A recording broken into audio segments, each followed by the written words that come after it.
la Lune vient éclipser le Soleil, elle vient cacher le Soleil au 8/10. Et puis le lendemain, il y a une grande marée, une marée du siècle. Il faudra attendre 18 ans avant d'en avoir une autre. Alors les deux phénomènes sont liés. Une éclipse ne provoque pas la marée, mais par contre, dans les deux cas, on a une nouvelle Lune. Et la nouvelle Lune, qui se trouve être très proche de la Terre d'ailleurs, donc qui va cacher complètement le Soleil dans le nord de l'Europe, aux îles Féroé, eh bien cette nouvelle Lune va provoquer une éclipse. Elle passe dans le plan de l'écliptique, elle va cacher le Soleil, et puis comme elle est en même temps proche de la Terre, associée au Soleil, elle va provoquer une marée très importante. Il y a aussi des marées terrestres.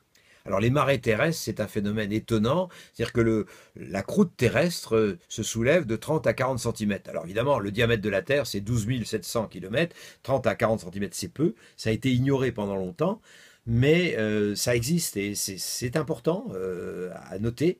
Et le centre des marées terrestres se trouve donc à Bruxelles, et ce n'est pas une histoire belge. Dans les temps anciens, quand la Lune cachait complètement le Soleil et qu'il faisait nuit en plein jour, c'était une terreur. On dit c'est la nuit absolue. Que ce soit chez les Incas, les Aztèques en Chine, on faisait beaucoup de bruit en pensant qu'il y avait un jaguar ou un dragon ou le loup Fenrir chez les Celtes, chez les Nordiques, qui allaient manger le Soleil. Bon, ben maintenant, on est habitué, c'est un spectacle saisissant qu'on veut voir et qui n'est pas du tout inquiétant.